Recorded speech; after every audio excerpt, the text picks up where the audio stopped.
हम लाते हैं top news, आपके फेवरेट टॉक शोज और अनलिमिटेड एंटरटेनमेंट सिर्फ YouTube पर। अगर आपने अभी तक हमारा चैनल सब्सक्राइब नहीं किया तो अभी सब्सक्राइब करें और बेल आइकॉन को क्लिक करके हमारी लेटेस्ट वीडियोस के बारे में अपडेट जानें। सब्सक्राइब कीजिए और हम आपको लिए चलेंगे आपकी फेवरेट वीडियो की तरफ। 6 मुल्की स्पीकर्स कॉन्फ्रेंस शुरू हो चुकी है। स्पीकर अयाज सादिक कॉन्फ्रेंस से खिताब कर रहे हैं। Ladies and gentlemen, although religious fanatism has been often cited as the main cause of global terrorism, let us not forget that the rise of the populist right and the sanctioning of oppression has also added fuel to the mayhem. From the burning fields of the Middle East to the denial of fundamental rights of self-determination in Kashmir, the world has failed to address the root cause of extremism. The recent controversy created around the status of the holy city of Jerusalem is not only a move to violate international law and the related UN resolutions, but also a deliberate attempt to undermine the peace efforts. It is a move to divide the people of the world further and fan religious animosities. The 18th December fateful vote in the Security Council, where 14 countries could not convince one country to show respect to the plight of the Palestinian people, further reminds us that the world needs a more just and equitable order based on respect and principles of ethics. These are the very challenges which pose a direct threat to our respective nations. In fact, the very existence of our countries, our mosques, temples and churches, our schools and places of work, and our homes are under attack. Our very future is on stake. As people's voices, we cannot therefore remain silent. In our respective capacities as parliamentarians, we are trained to iron out differences and create accords out of discords. This is also the beauty of parliamentary diplomacy, through which the real representatives of the people can negotiate peaceful settlements of all outstanding disputes. This should be the spirit of this conference as well. Any difference of opinion among our 6 sides must be listened, discussed, and a solution be achieved. As neighbors, we have to live with each other, and we must live in peace, trust, and mutual respect. We must realize our differences must not hinder our progress. We must understand that despite having enormous capacity, we have been failing to realize it. The overall mutual trade volume of our respective 6 countries was just $366 billion for the year 2016, which is disappointingly 2% of the entire global trade volume. Despite sharing common borders, the inter-regional connectivity amongst our countries have remained at the lowest. We do not have reliable railway links, while our respective airlines also do not fly frequently to each other. As a result, the tourism amongst our 6 countries does not paint an exciting picture. Although we cherish cultural similarity, the people-to-people connectivity is also hindered because of language barriers. In short, our 6 nations present a classic picture of lost opportunities and ignored potential. We must turn it around. I'm fully aware that the dark clouds of terrorism in the region hinder our path, but let us not forget that there are silver linings as well. By sharing our experiences on platforms like this conference, we collectively offer most viable solutions to contemporary problems. During the last 3 years, I have been persistently following the course of events, and I have witnessed that on all major global issues, the policies of our respective nations have largely converged on the same tangent. All of us condemn terrorism in its forms and manifestations. We have repeatedly called for negotiated settlements of all disputes which plague humanity. We advocate homegrown solutions to the regional problems. This has convinced me that an alliance for progress is possible amongst our 6 nations. I am equally glad to report that in my numerous meetings spread over 3 years with my worthy counterparts, I found similarity of views.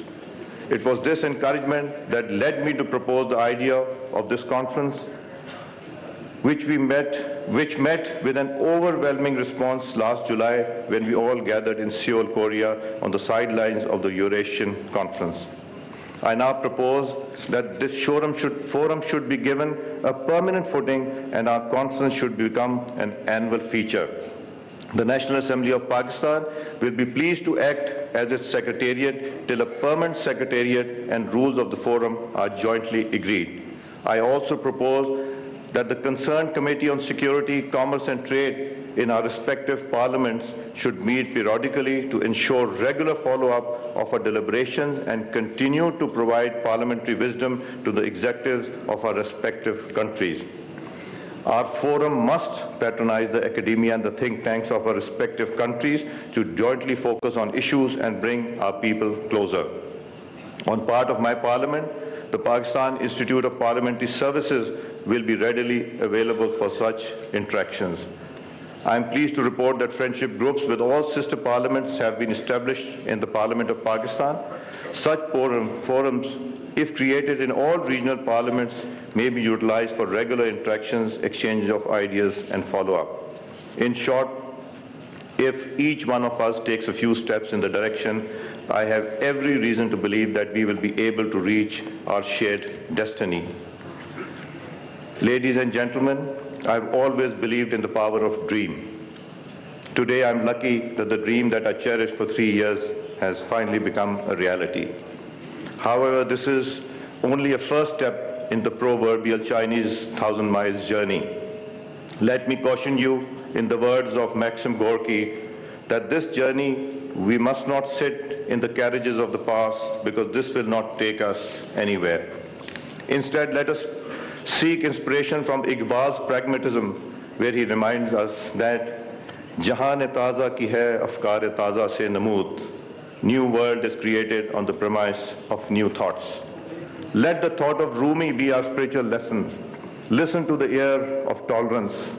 See through the eyes of compassion. Speak with the language of love. As I conclude and look around this hall, Hafiz of Shiraz keeps reminding me and telling me, your heart and my heart are very, very old friends. I thank you all.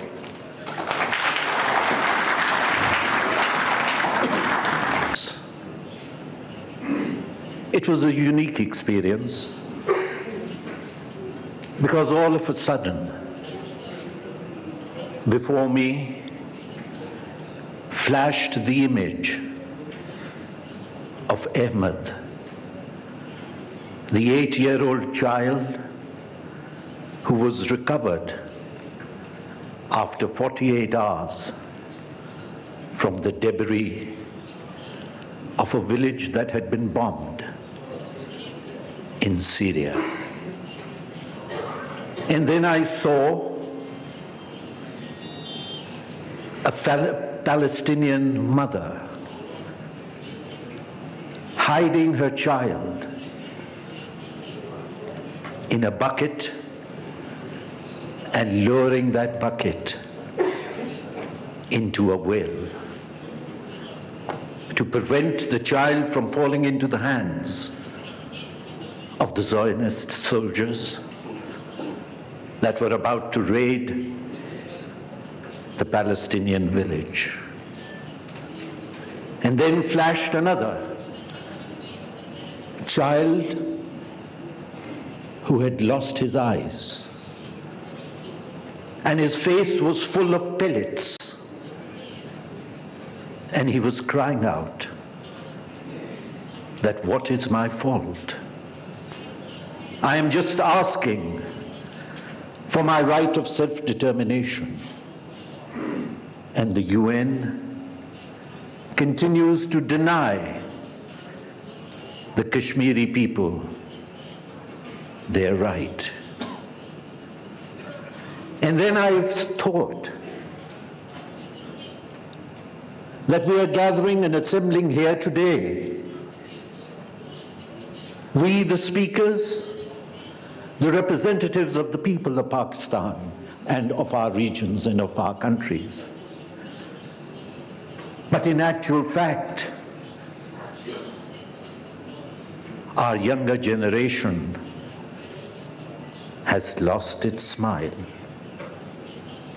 And with that loss of smile, it has lost its hope in its future. So this is where we stand today. on a humanitarian basis. But we are living in a world that is fast changing, a world where new scenarios are emerging by the day. We saw a little while ago Donald Trump announce his new policy on Afghanistan. We saw Trump placing the blame of the failures of the United States on the shoulders of Pakistan. We saw the United States ignoring the sacrifices, the tragedy, the tearing under of our society. And then we saw two days ago that the Vice President of the United States has the gall, has the audacity to say that he puts Pakistan on notice. But let the word ring out in clear terms that Pakistan is a sovereign state and is not in the habit of taking notices from anyone, least alone the United States.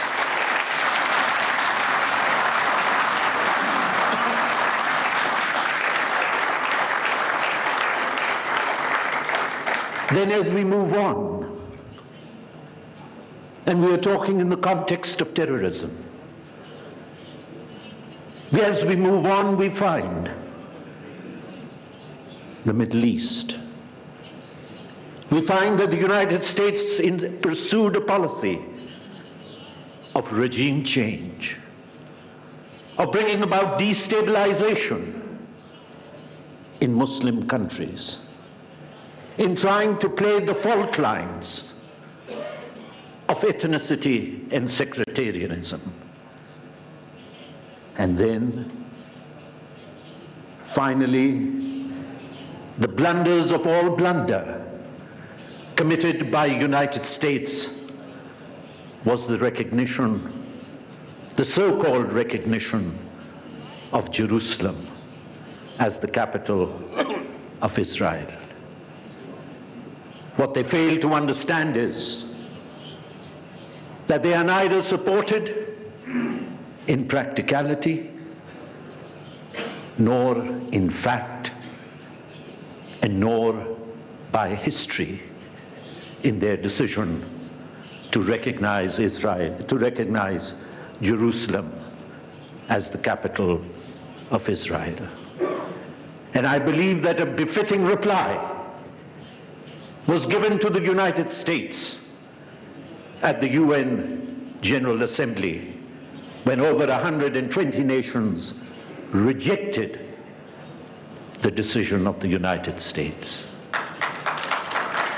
And then we saw the arrogance of the superpower. We saw the arrogance ooze out from the superpower. But what they failed to realize is that after recognizing Jerusalem, they have given birth to a new intifada that will take place as the resilient and oppressed and suppressed people of Palestine will move to achieve their historic rights. But that does not bring us to the end. As we are talking about terrorism in the region, all these are factors which need to be figured in. And the latest factor again was provided by the United States. And that factor is of utmost importance. That pertains to and deals with the first foreign policy statement that has been made by Donald Trump, in which he has identified three main sets of challenges to the United States, and that they come from China, Russia, Iran, North Korea, and the jihadist terrorists. As we go further and explore that document, we find that China, its status has been changed from a strategic ally or strategic partner to now a revisionist strategic competitor. The three main challenges identified are China and Russia, and according to the United States documents, the rogue states of Iran and North Korea, and transitional organizations of jihadist terrorists. The document further depicts both China and Russia as revisionist powers seeking to change the status quo, challenge American powers, influences, and interests, and attempting to erode American security and prosperity. It is in this context that we must view and carry forward our discussions of today. And when we talk of countering terrorism, and we talk of it in a global reality, then I think what needs also to be homed in, to be taken note of, to be conscious of, when we deliberate and we try to come to a decision, is that a new nexus, and I may be wrong, but according to me, a new nexus has emerged. And that new nexus is between the United States, Israel, and India. And when we talk of India in our own context, we find that perhaps the United States is trying to use or build up India in the context of being the policeman of the region. But we believe that Pakistan as a nation believes in dialogue, believes in friendly relations with its neighbors. But we believe that all of this stems and flows basically from the Bandung principles. And until and unless India is willing to talk in terms of equality, of sovereign equality, in terms of the Bandung principles, we will perhaps be just looking at the mirage of peace in the region. The other factor which has also been touched upon is that we cannot get away from the reality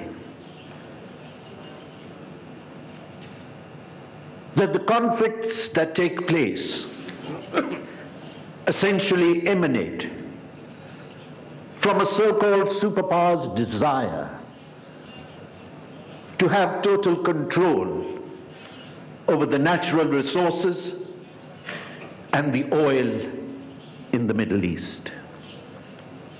They are compelled to keep their war-driven economies growing by creating conflicts in various regions and countries so that their factories of war continue to produce. And then, of course, there is the fear of CPAC and the one road and one belt. Given the economic and security regime, we, the 6 countries, need to draw from our history, but not to be bogged down or to become hostage to it. We need to build the alliance on the terms of fair play, not challenging each other's existence. We need to reassess the fact that our heroes and villains don't continue to be the same people. We need to develop the Euro-Asian heartland concept, and we need to accept and take forward the One Belt, One Road initiative. Pakistan is geographically and historically placed at perhaps the most advantageous position in terms of both these initiatives. Our alliance needs to be an alliance against extremism, terrorism, and sectarianism. Ladies and gentlemen, honorable speakers, I believe the time has come when history looks upon us, when historians of the future will not spare us. We need to look eastwards. We need for Asia to assume its own leadership. We need for Asia to assume and take control of its own resources. We need for Asia to move for the betterment of our own people, for it is time that Asia decides its fate itself. Thank you.